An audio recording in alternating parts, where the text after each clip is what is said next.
Why don't we find our seats and we'll get started.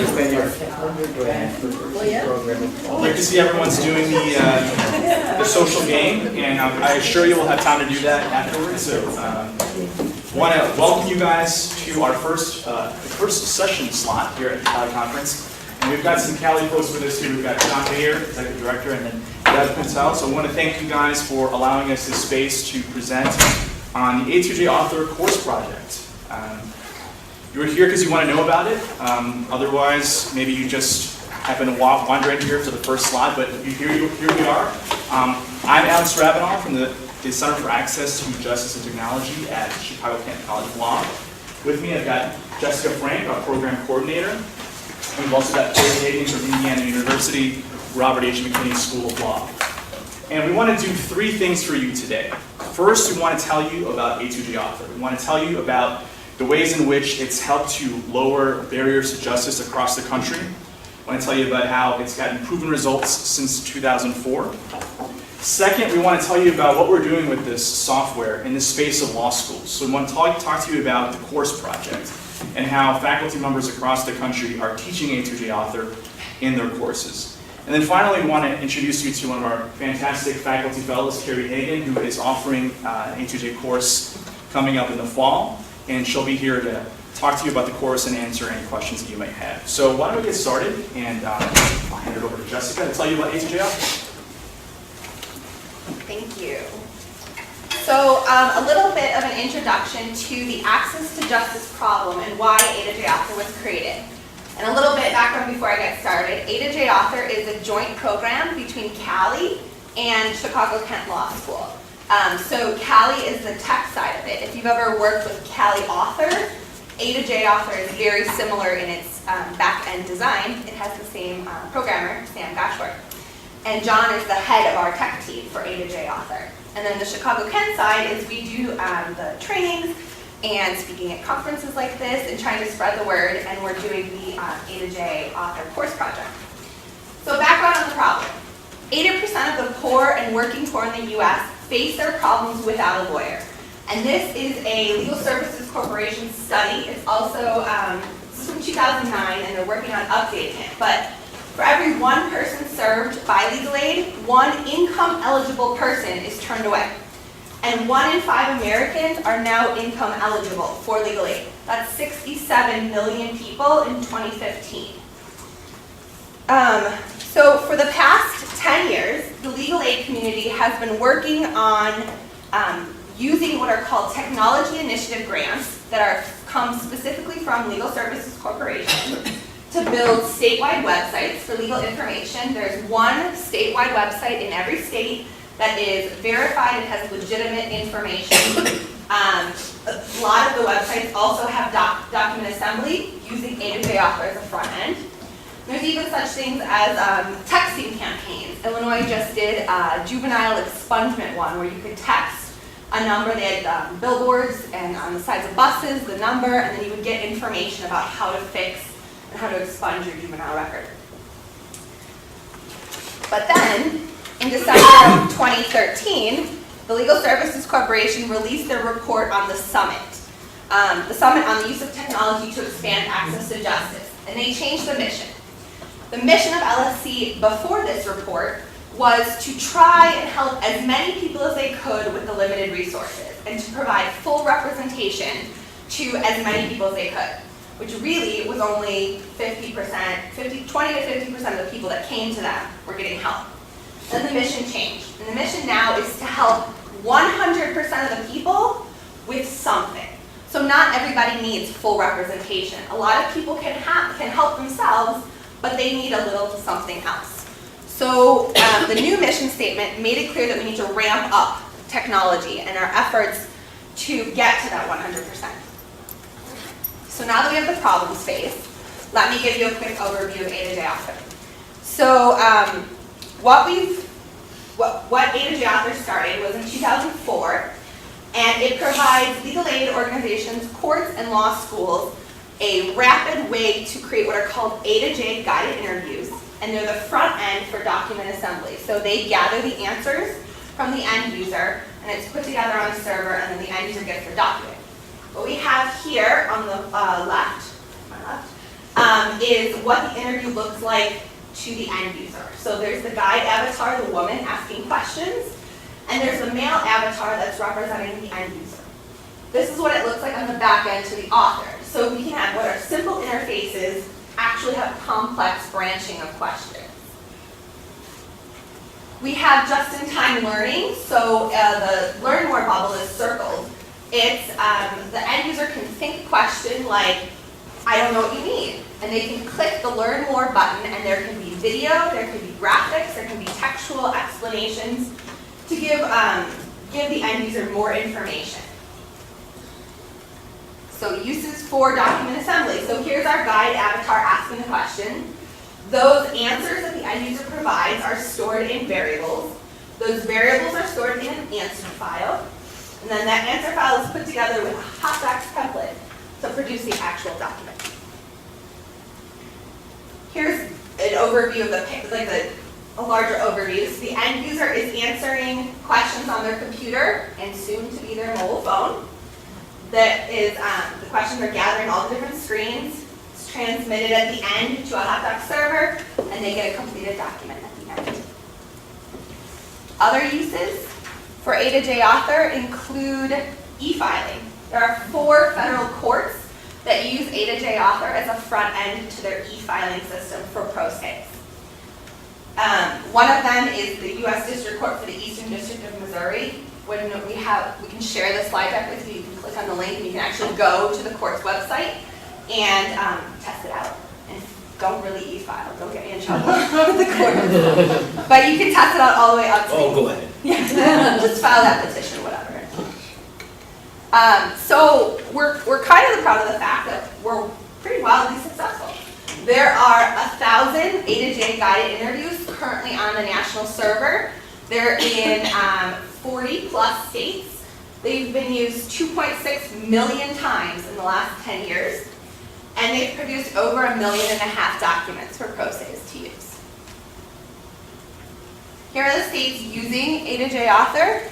There are 41 that use A2J Author on the national server. So all the green states have at least one A2J guided interview on their statewide website. Here's the 4 federal courts that I mentioned: Minnesota, Wisconsin, Missouri, and Florida.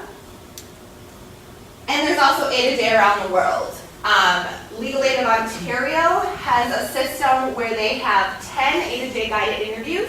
Some of their interviews, they've told me, I've never seen it, but they've told me, have about 1,000 questions in it. And we're trying to get the files to actually verify that that's true, but they're amazing, and they partner with their clinics, and they have social services, and they're all connected via A2J guided interviews for referrals, document assembly, online intake. So they have their 10.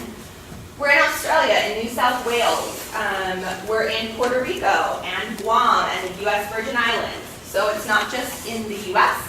It's expanded national or internationally. Any questions on A2J Author before I turn over?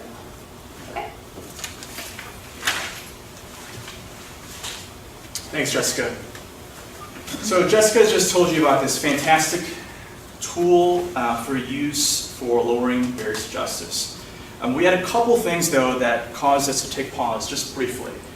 Consider that even though we have this fantastic product, we need people to actually use it. We need to leverage the power of the software tool. So consider that we have about 1 to 5 A2J guided interviews who are dedicated to that job specifically in any state at any given time. Consider further that there are thousands of forms that could be automated for pro se litigants across the country. And then we looked at law schools. We looked at how we could cultivate this in that space. And we looked at the 40,000 new law students that are enrolling in schools each year. So there's no dearth for law students. They're everywhere. We've also got this changing new employment market for legal jobs. So what we're seeing are a proliferation of jobs in the law and tech space. So legal solutions architects, attorney technologists. These are the types of jobs that we're seeing in the market. And we took a look at those two dynamics and we thought, what can we do with that? What can we do in that space, in that convergence? And we came up with Chicago Kent. The Justice and Technology Practicum. This was the brainchild of Professor Ron Stout, and he's been offering the class since 2010. It's now in its 5th year at Chicago Kent. And this is a class, it's a hybrid class, so it's a sort of a hybrid clinical. There's elements of a clinical course to it. There's a legal writing aspect. There are field observation tasks, and those are just some of the things that we do in the class. We have this fantastic self-help love center at the Daly Center in Chicago, where pro se litigants can come to fill out these A2J guided interviews. Students would also, in addition to the field observation, they would do a scope document, basically talking about project management. We have these large forms that need to be completed within a semester, and the students need to tell us how they're planning on doing that within a semester. They're doing a legal research memo. They're doing a storyboard, which is sort of like a process map for all the different questions that are in the guided interview. Our students are telling us what questions they're asking, why they're answering those questions. If a question is answered a certain way, where does it go? So that's what the storyboard is about. Of course, they do the A2J guided interview, and then they also do the hot docs template, which is a document assembly piece that sort of sits behind the guided interview interface. And then we ask the students to do a final report. Tell us how things worked out in the course, what you've learned about technology and law as a law student who's getting ready to go into the job market in a few years. So that's what we do at Chicago Kent. But then we thought, how can we scale this up, right? We've got this great course model at Kent, but we want to be able to encourage courses like this, not necessarily the same style, but courses similar to this across the country. So the solution was the A2J Author Course Project, where we take these tech-savvy law students. Now, I want to pause here for just a second to say that even though we have tech-savvy law students in our classes, we also have some students that have never seen A2J Author before in their lives, right? Their tech expertise could be as simple as just basic word processing, and that's fine. Because A2J Author, even though it's very powerful, it's also intuitive and user-friendly, so our students can pick it up fairly quickly. So we're taking students who are inclined to using technology and who are also interested in justice, and we're putting them in these courses where they do the A2J interviews and then the hot docs templates. And in 2013 and 14, we had a great group of 6 pilot schools that offer A2J courses as part of the curriculum. We had UNC School of Law, Georgetown, Columbia Law School, University of Miami, CUNY, and also Concordia University School of Law in Idaho. This is a sample of one of the projects that were developed. It's the Simple Uncontested Divorce in North Carolina. So what did the students think about this course? It's a new type of course. It's not a traditional legal course where you would have students reading cases and answering questions in the Socratic method. So we wanted to know what they thought about this new way of learning. So here's just a sample of some of the things that they've said. Before I took this, I did not fully grasp the importance of technology in shaping the future of the legal profession. I think I'm sort of preaching to the choir here when I say that technology and law are interconnected. And we really want our students to really grasp that. So it was great for us to see a comment like that. This class was completely different than any other law school class I have taken, and we're thrilled to see these kind of comments. I enjoyed learning how to use hot docs in A2J Author and was able to channel my passion for advocacy and public interest into a practical guided interview. So we're finding that a lot of our students who are inclined to justice issues are also inclined to using technology in this space to scale up some of these resource issues, resource problems that we've encountered. One thing that is particularly important to us is that we're not just using this software in a vacuum, right? We're not just offering it as one tool and then we just tell the students use it and then they forget about using it later. We really want them to develop some core competencies as part of this learning process. And here are a couple that we focus on in the Practicum at Chicago Kent. We want them to, as part of the field observation, to develop ethnographic research skills. Project management skills are very important too, and that's part of our scope document. as I mentioned, these forms can be extremely lengthy, and students are developing questions, and they might not even necessarily be developing questions per line of the form. It could be several questions for just one piece of information on that form. So, for our students, we really want them to focus on how can they develop these guided interviews in the space of one semester. So please tell us that through the scope document. They're also learning about, of course, the law. They're learning about different rules and heuristics of the court system. So are the students telling the pro se's, file on this particular date because this is the best time to get your petition in, or a particular judge won't hear this type of case on this day, or this is the appropriate clerk to file in. So these are things that we want our students to focus on. We want them to also focus on empathy and plain language. That's a huge issue when our students are developing these guided interviews, because the whole purpose of the A2J Author software tool is to take complex legal information and to distill it down into digestible chunks of information for pro se's. So we want our students to develop these sort of, even though they're not face-to-face with the end users, we want them to develop these client interaction skills. We want them to learn how to write in plain language. We're targeting about a 5th grade reading level. So hopefully our students can get that in these courses. And there's a little bit of coding and there's a little bit of coding in the A2J Author software. It's not overtly complex, and I'll leave the discussion for whether all law students should learn how to code for another session. But we do want to give them a taste of that in the software. And of course, there's transactional problem solving as well. So what do we do with all this? We've got these great courses, we've got these dedicated professors, we've got these students who are interested in work in this space. So what we wanted to do was to compile all of that great knowledge, all of that great work, and to put it into a course kit, which Cali has just recently published, and there's a link to the ebook there at the bottom. But it's a rich collection of sample course materials from the first round of fellows. So those 6 schools that were the vanguard for this project in 2013 and 2014 helped to develop these course materials for the course kit. There's also a list of selected readings based on course topics. So if you wanted, as educators, to focus on a particular aspect of the A2J course, so there's sections in there about project management, sections in there about the legal process itself, how to do these sort of large-scale projects. You can find all of that within the course kit. Again, as I mentioned, you can choose materials based on course type. So we found that there are typically 3 courses that are offered using A2J Authors. There's the clinical course, which was sort of the model course for this project. At first, it was actually called the A2J Clinical Course Project, but then we changed it up a bit. We rebranded it because we found that it wasn't just clinical professors that were interested in this software. We've also found A2J Author used in professionalism courses, such as the one offered at UNC by Professor Judith Werner. And there's also the hybrid course, which is offered at Chicago-Kent, offered by Professor Stout and the Practicum.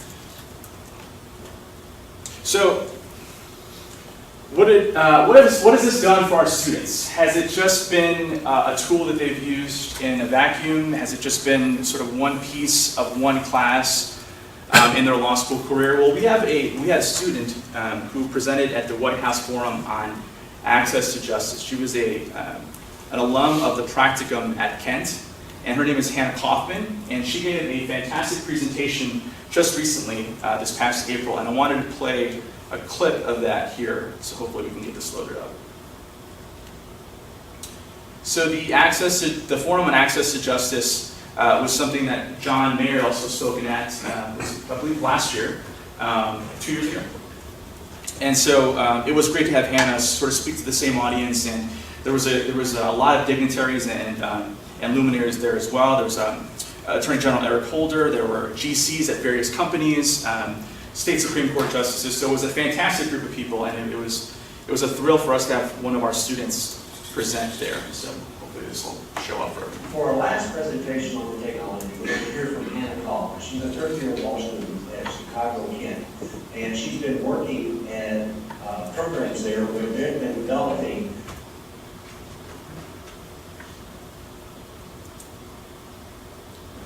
For our last presentation on technology, we're going to hear from Hannah Kaufman. She's a third-year law student at Chicago, Kent, and she's been working at programs there where they've been developing materials for our programs and our other partners in access to justice.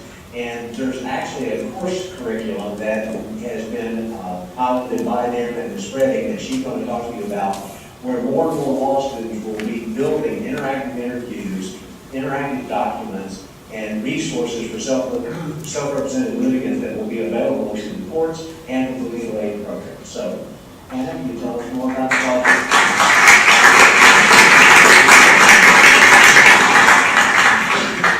Thank you, Glenn. It's Hannah's mom doing the video. Not her iPhone. Sneak peek, so you'll get to see this twice. Okay, here we go. Sure, thank you. So good afternoon.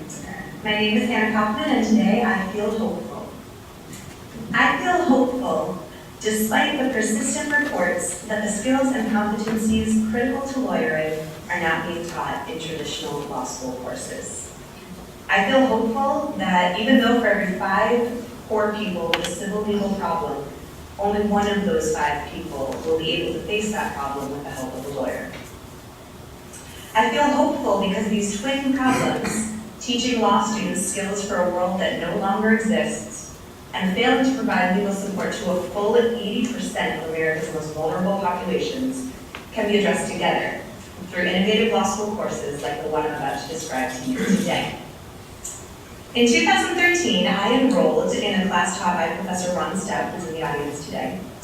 The class was part of the A2J Clinical Course Project, which is an initiative, as Glenn said, funded by a Legal Services Corporation Technology Initiative grant. So the course combines students, matches them with legal aid organizations, and through a series of different activities, the students use technology to help maximize the capacity of such organizations to serve their clients. In the process, they learn the lawyering skills of the future. The cornerstone of the A2J Clinical Course Project, and I'm glad this slide was up for a while first so you could really see it, is the use of something called A2J software, which allows the users to generate user-friendly interviews, guided interviews, that help people fill out forms by asking them a series of interactive questions. The user experience was designed specifically for poor people who are unrepresented, and the authoring tools creating the interviews were meant for people who, like me, had absolutely no prior computer programming experience.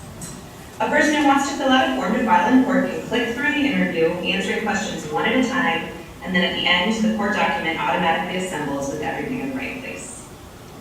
For my project, I made the excellent choice to partner with the state of California's Center for Family, Children, and the Courts, and its managing attorney, Bonnie Huff, who is also here today, to automate the process of requesting a change in child support payments. California, as you heard earlier from the Chief Justice, uses an innovative model where a veteran family lawyer, called a family law facilitator, is appointed to each county to offer free legal advice to anyone who needs it. Of course, with the majority of family law litigants being self-represented and only one family law facilitator per county, the demand for services far exceeds the ability of the facilitators to meet those needs. The facilitators use their own forms to gather the information they need before filing in court. And for my project, I chose to work on creating an interview for one such form. Actually, this is just the top of the first of 3 pages that you can take to a California facilitator to start requesting a change in child support payments in court. Ultimately, though, people have to find the facilitators, they have to fill in what amounts to 33 pages of documents, and bring in documentation of whatever it is they're claiming has happened in their lives to justify the changes they're requesting. Every step of the way poses difficult questions, as you can see from here. What appears to be even a simple 3-page form poses a set of questions that maps out to what you just saw. Of course, this is what the user sees on the user's end. It's clean, simple, step-by-step guide, and if the user doesn't understand a question, she can just click Learn More and help appears. I also realized that because this wasn't a form that would be filed directly with the court, but instead with facilitators, people might need a little bit extra assistance in figuring out what to do next. So I created a cover sheet that would automatically be added to the final file that was customized with the person's information based on answers they gave.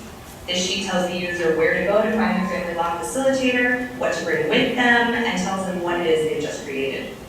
The feedback, as you can see from the facilitators, was very positive, but I want to stress just how expansive the impact of this course has been for me personally.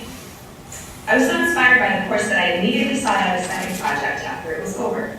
I recruited 3 other students from my school in creating needed A2J guided interviews so that people without lawyers could both initiate and respond to the Trinity actions in the state of Kansas.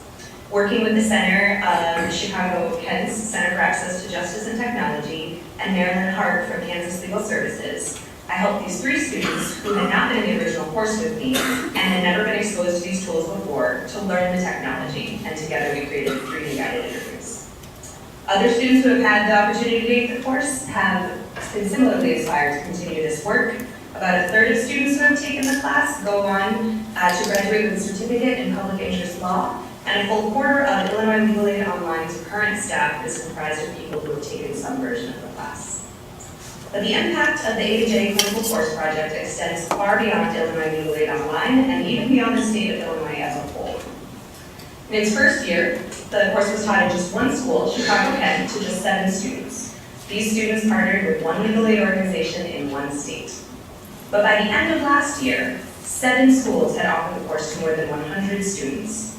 The students have created more than 50 A2J guided interviews like the one I just described to you, and they've partnered with organizations in 17 states.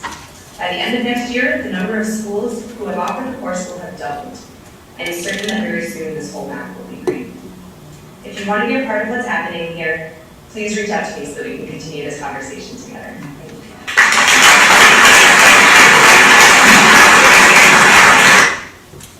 So that was A2J Author at the White House.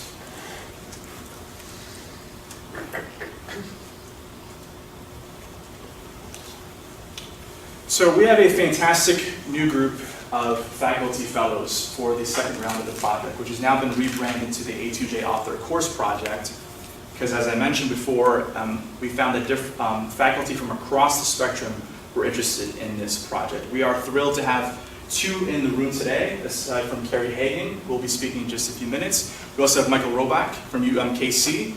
Michael's got a presentation on Saturday, I believe, Saturday morning, so please check that out too if you're available.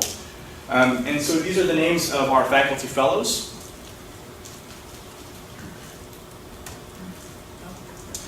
And, did it skip? Okay, great. And so, as you see one of the names there, Carrie Hagan, she's here to talk about her course which she's offering in the fall. So Carrie, I'll hand it over to you. Morning. We're supposed to be social. Come on. Good morning. Good morning. How are we doing? Awesome. So I always like to start these things with just a little survey to figure out where we are. Who here in this room loves lawyers? That's right, baby. Raise them high. We're totally friendly. We have chemical dependency issues. We make things very easy to understand, right? So we've got some people in here who love lawyers. Who in here has ever been to court as a litigant? You don't have to say what for. What was that like, going to court as a litigant? It sucked. Okay, it's a very eloquent way of saying it. Anyone else? Yeah? It sucked. Right? Yeah. It's crystal clear, right? It starts on time, right? It never gets continued, right? Everybody knows what they're supposed to be doing, right? Your lawyer explains everything totally clearly to you beforehand, and they charge like nothing at all, right? No. Right? Do you understand everything that's going on in the proceeding? No. Has anyone in here ever tried to fill out a court form or pleading on their own? How was that? Also sucked. It also sucked. Why? Is it easy to understand? No, it's not. It's not, right? Even as lawyers, we struggle with understanding these things. And so why is it hard to understand? Because quite honestly, we are lawyers. We pay a lot of money to get a different set of books and instruction and curriculum in order to speak the way that we speak. And so rather than remembering that we're human beings and we need to interact with other human beings, we just like to have our own little hearings and forums and run things the way we want to run them, which makes it really hard for the rest of us to go to court as a normal person interact, even if we are an attorney, even if we are a law person. So why is A2J important? Well, I applied for this grant, actually. I'm a clinician. I've been teaching for, this is my 8th year. I direct a civil practice clinic. So we do all the really fun, touchy-feely sorts of law. We do domestic violence protection orders, we do family matters, we do child support modifications, consumer law, crazy cat lady environmental cases. We do all kinds of fun things. And I use the term crazy cat lady affectionately. I myself am a lady and I have a cat. We can do anything civil in my clinic. But we keep running into the same problems, which is that the courts don't have a very clear system for people to do this on their own, if they have resources at all. Our legal services partners are completely overwhelmed by the demand for services. Their budget frequently gets cut every year, so they have to scale back on what they provide. And quite honestly, I don't take every civil case in my clinic. I don't take custody cases anymore. Why do you think that might be? Well, they're totally fun to do for the 6 years that you litigate them, right? Not a good learning experience for students because the client has to tell their story over and over for however many semesters it goes on. They take too long. So I limit the types of cases that I take for a couple of reasons. I think that you need to have a clear learning objective for the students in the cases that I take. I like them to be able to do the same things over and over again so they actually understand it and can do it confidently and well. And quite honestly, I don't want to be practicing law in the summer and finishing out their cases. I want them to have a beginning and an end. So for the most part, my clinic focuses on a couple of different types. We do a lot of domestic violence protection orders. Great clients, really tough material. You can do several in a 13-week span. We also do a lot of child support modification and emancipations for people who are on Social Security disability, because when you're on Social Security disability, the state can take up to 65% of your $600-700 check for back child support. So we have, I can't even tell you how many clients that are actually homeless because they cannot afford to live on their disability check because so much is being taken out for back child support. That's an injustice for me. Now, one could argue that they should have been paying that back child support maybe when they had an income. That is for a completely different session. Our role here is to help them fix that. They can't do it on their own is the problem. So we take that. We do take a variety of others. But again, the whole problem we were having is how do we explain these clearly to our clients? And then how do we make sure that people we can't help, that legal services can't help, can actually get things done? And then I also have a couple of other things that I wanted to do. So I teach a summer class for incoming first-year law students. You can imagine how terrified and eager those people are, right? And this class is for people who have been out working for a long time. They might be older, heaven forbid. They might have families, right? They might be evening students. Or maybe they did not do that well in undergrad, so their GPA and their LSAT score is not quite what we want it to be. It's an elective / somewhat times required course for people to get a sense of things. And we bring them in and we introduce them to what law school will be like right before they start. So I deal with this 1L population, this first-year population. In my clinic, I take only second and third-year law students. They practice under my license. I have an hour of supervision minimum with them each week. And I teach a 3-hour class once a week where we talk about substantive law and we have case round reflection. We all sit around like Arthur and the Round Table. We talk about what problems we're dealing with our clients. The students self-reflect and they help each other with that. Every fall, I run a traditional civil practice clinic. I have 8 second and third year law students. We go to court, we do cases. It's just pretty standard. We do all of the sorts of civil cases that I just talked about. But in the spring, I like to mix things up. In law, we are not taught how to be human. We are taught how to distill cases and everything else into fine little snippets and present it eloquently in a court of law. Right? Sometimes that human element is lacking. We are not good with math. We are not good with feeling at times, which is why law works perfectly for us. So my students were having gaps, I felt, in how they delivered their services.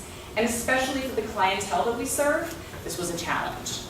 Our domestic violence clients are not really happy people when we're talking to them. So what do they do when they cry in front of you?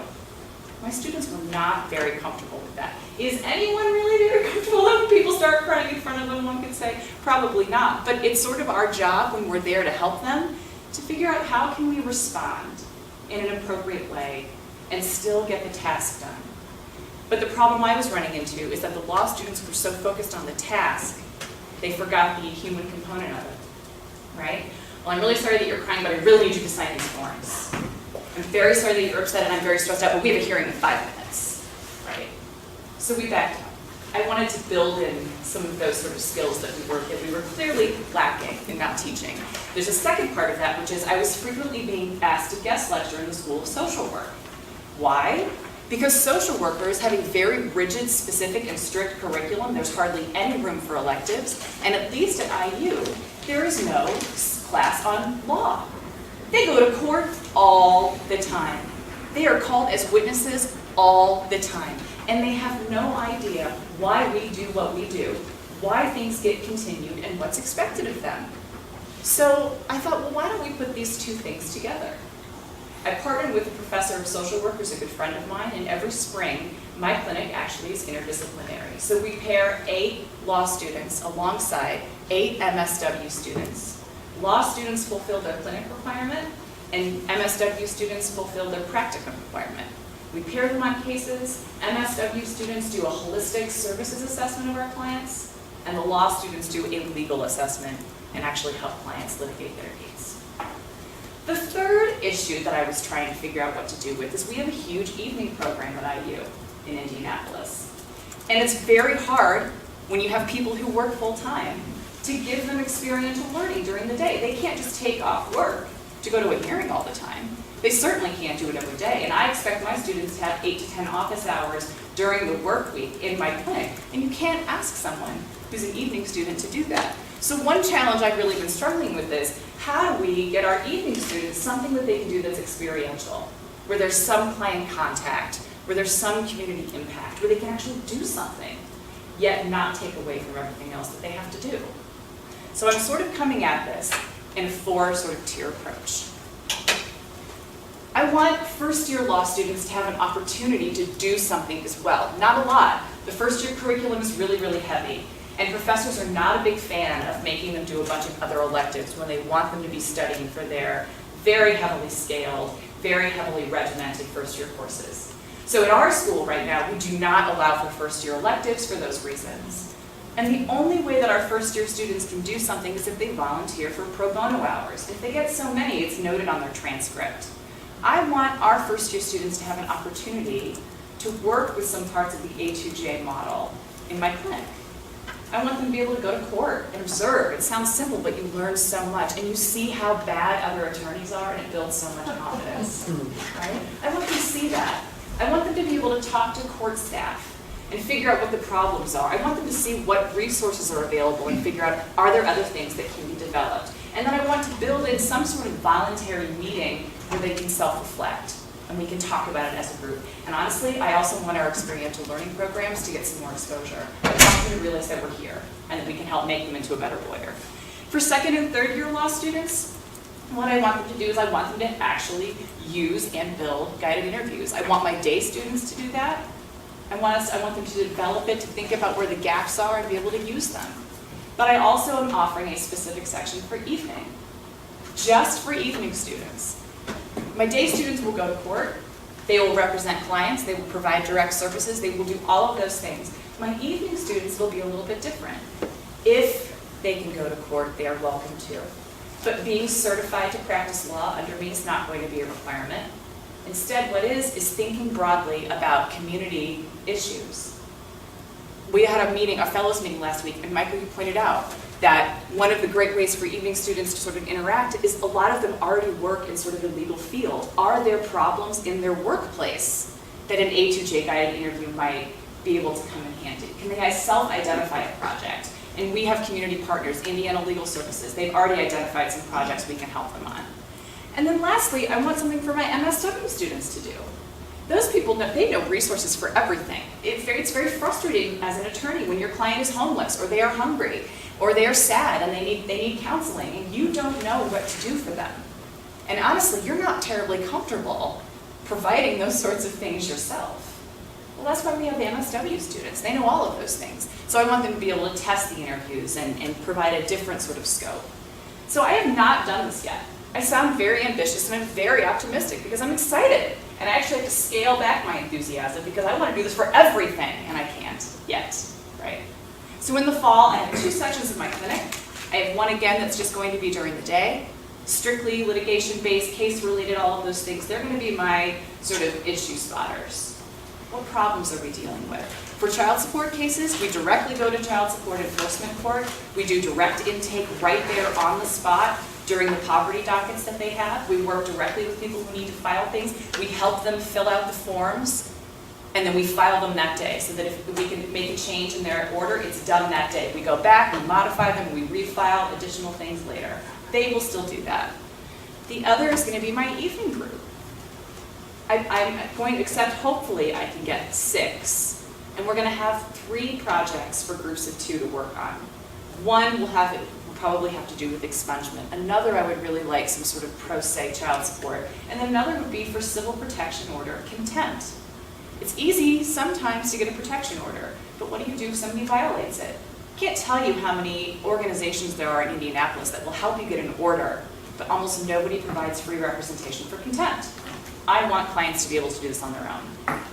In the spring, my goal is just to offer my one interdisciplinary section, but then to give my students different tasks. I want the students that enroll that are just law students to test what we've already developed and to see how it works, but then I want my MSW students to objectively test them as well and provide the other half of what I'm missing.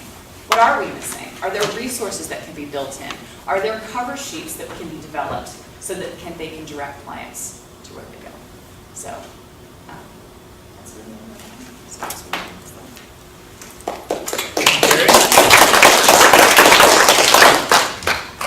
So even though we have this great group of faculty fellows, the silver lining for anyone here who's interested in using A2J Author is that it's available for you and it's free.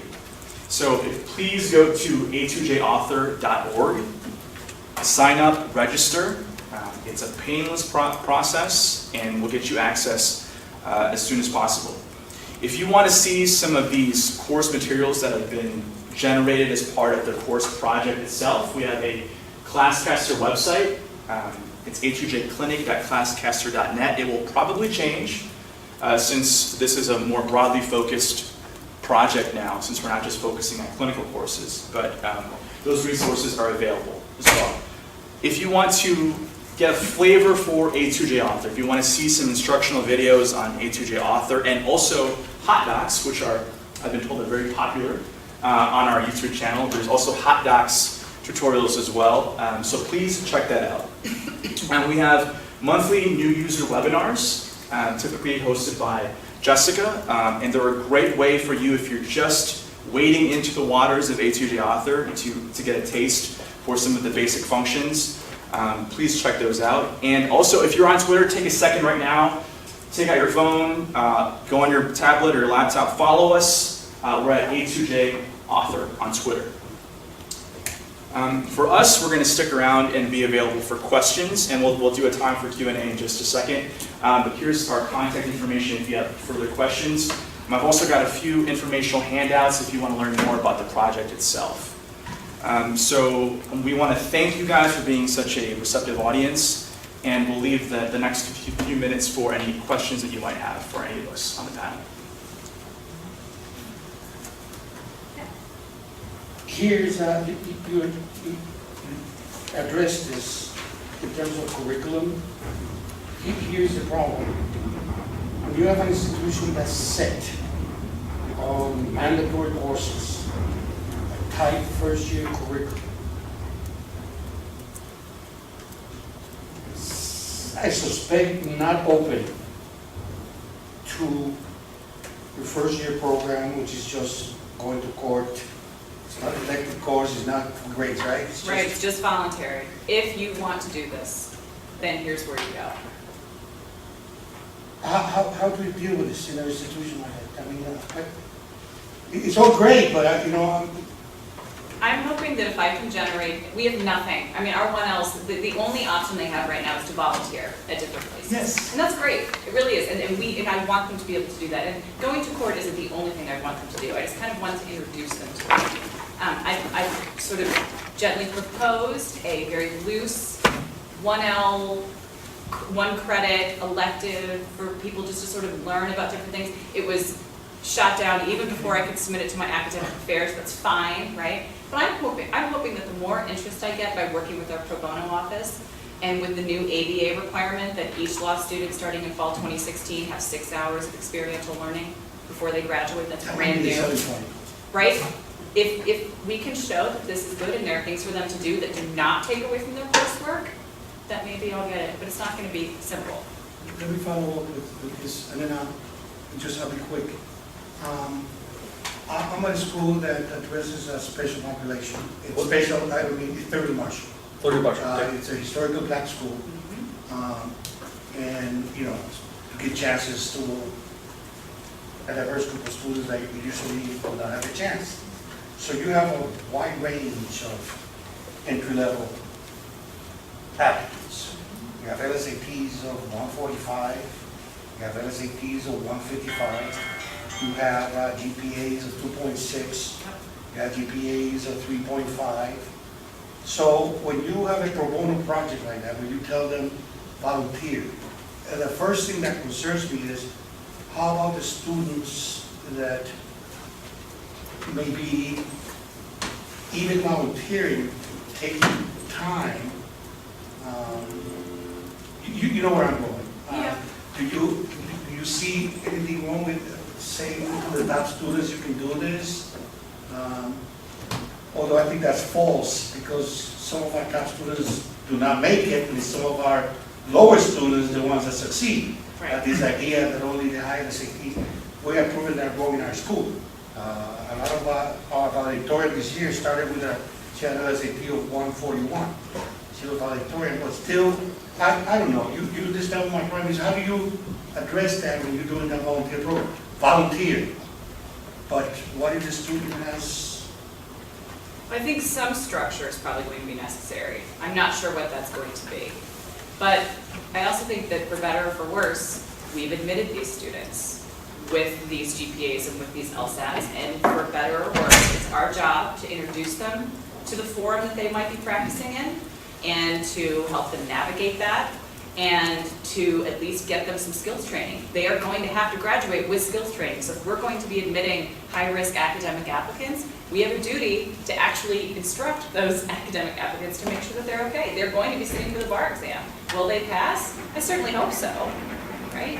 But it's kind of like, what do you call the last person who graduates from their medical school class, right? Doctor. I mean, what do you call the last person who passes the bar with the lowest score? Lawyer, right? So it's not perfect, but I don't. That's why I want to work with our pro bono department as it is, because they log. Students right now, they have these sheets. They voluntarily log the hours that they spend at other places. They do that on their own, and their supervisor signs off on that. So they have sort of a loose honor system already in place. I would assume that the same thing could sort of be put in here. But I think for me, even if they don't spend a lot of time, our students don't go to court. They don't. They don't know how to litigate. They don't. I accept 8 a semester. There are 7 clinics at my school. We have classes of like 280. We're not required. We need our students to be at least going to court and learning these things, and I think that's another way. I just want them out there, and I want them to learn, because when my students go, they're like, wow, those lawyers are really bad, I can do this. Oh my gosh, I'm so confused, I can't imagine doing this on my own. I know as an advocate what I need to do. So will there be challenges? There sure will, but I think it's our job to sort of address those deficiencies as best we can. That's my 12 cents. Thank you. It's also could open up an avenue that your students never thought of as a career possibility. So one of our students in last fall's Justice and Technology Practicum just quit law school and is working full-time for Illinois Legal Aid Online. And he's going to stop being a day student, and he's going to finish up over a couple of years as a night student. So by having this interaction and knowing technology and software, he now has a full-time job, and like his law career is kind of in the background. So it might be something that your students aren't at the top of their class and they're never gonna be in that top tier that gets hired by that $180,000 a year law firm. But wow, that same law firm is hiring a legal technology expert and they could be that person instead of the top litigator. And it's a whole another avenue. I think we had a question from Mary, who also want to recognize as one of our first round faculty fellows as well from Columbia. So, you had a question? I just wanted to respond to that. I have been privileged to teach in a clinic that uses this sort of stuff, but the idea of how can other students, regular students, how can you persuade a dean to put it into the actual curriculum? I've often thought that civil procedure really needs this, and the things that Alexander was talking about, the storyboard, breaking it down, if you taught people how to make a motion for anything, an extension of time, they answer whatever it is, that would up the knowledge of our law students tremendously. Yep. If they had to break it down and put it into a form. So it seems to me incorporating A2J and hot docs into regular doctrinal courses, especially civil procedure, wouldn't be a big curricular change. It would be sort of a stealth way of doing it, and it would greatly advantage our students and all this, the stuff they would discover about how important technology is and thinking about it. So I think maybe, I'm so happy to see that A2J is going into courses, not just clinics. And I think that would be a way for good teachers in all the courses to give students a chance to work as a team. You know, you talk about the different competencies of your students. The competency to do this is a different mix, but it's a mix that is essential to the future lawyer. That's my conclusion. So, John Mayer from Cali, one of our goals with this A2J course project is to see how small we can make the project.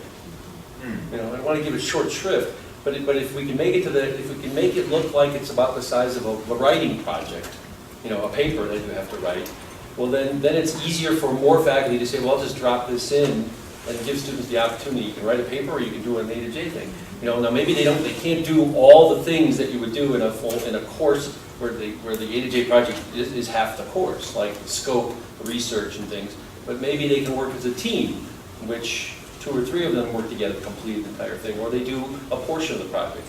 I mean, unbundled legal practice means you can have unbundled legal education.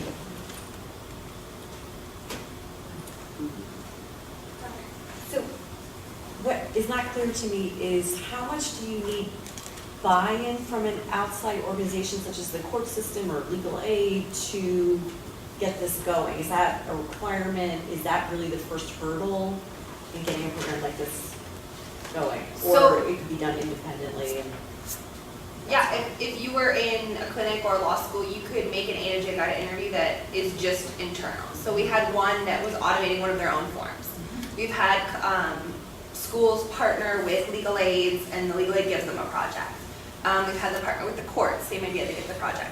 We have, as part of Alex and my job, is to get projects for the schools. So we have a list of projects that we've solicited from the legal aids that we've worked with. So we can, if you want to do this, we have a list of 30 projects, and your students can pick them. And we keep getting them coming in. so are you doing them from outside your jurisdiction? Yep, they're all over So the we country. could do it, so if, you know, like I'm in New Jersey, we could do it for any other state. Or- Yeah, and we actually seek that out for our students. So I teach legal aid attorneys across the country how to use A2J Author. So I have like a relationship with them, and I send a thing out to the listserv that says, hey, anybody needs some projects automated by our students? And they fill out a form, and we get them from all over. And our students in the fall did Montana, they've done North Carolina. Like we specifically seek outside jurisdiction too. And then my other question is this being run exclusively as clinical faculty running it as part of their program? No, it's anybody. Done.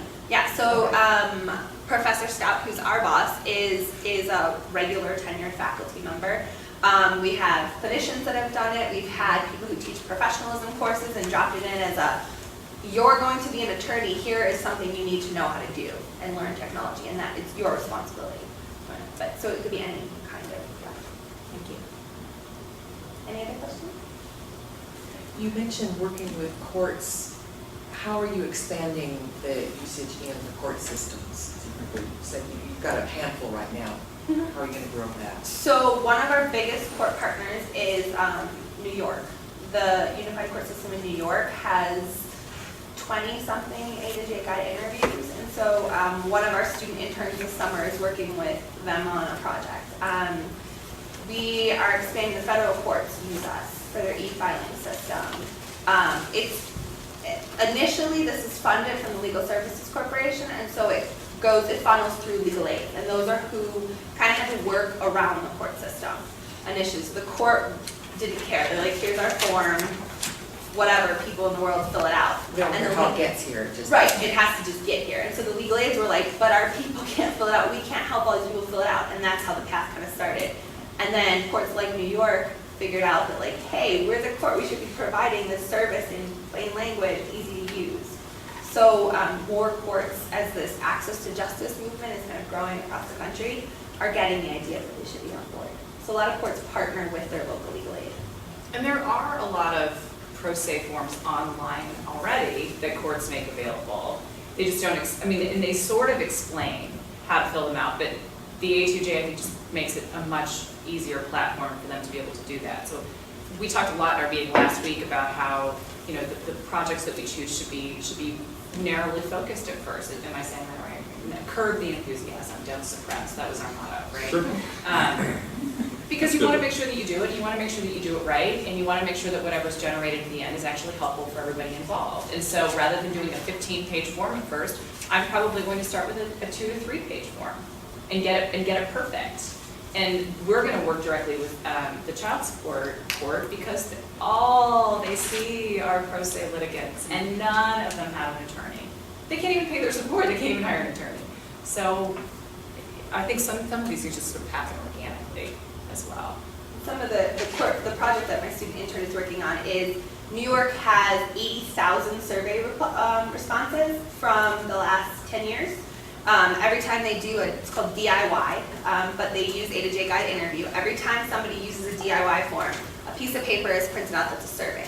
So they have 80,000 responses, and they have also an internal system where their clerks can give positive or negative feedback on how this works. And so they're writing a report right now based on what do users say about it and what do the clerks say about it. And that's going to be amazing for us to go forward to courts and say, look, in New York, 1,000 clerks had positive interactions with this, or it saved me time, or one of my favorite responses that is an actual response is the DIY program is great because it lets me eat my breakfast in peace. The clerk was happy that they could eat their breakfast, set up people on these computer terminals, and they kind of could do it themselves rather than people bugging them so they can eat their breakfast or drink their coffee. So we're hoping to have more kind of real life. I see that our time is up, but do we have one final question? I just had a quick question. Can I go to your website to see what you have available in California or which legal services offices you've worked with? You can go to Law Help Interactive. They're the national server. They would have the link to all of the California statewide forms and directed, but not directly on our website. Yes. It's called Law Court? Law Help Interactive. .org. They're the national server that hosts all of the A2J guide interviews and hot docs templates. And you can search for your statewide website on there, and then you can find the forms. And the New York website's really helpful if you've never seen this before. You can just go and you can select one and you can see how one of these interviews actually goes through, and then it generates a form at the end. It's really interesting. Yeah, you can just Google New York DIY forms and their website will pop up. Yeah. Thank you all for coming. Thank you.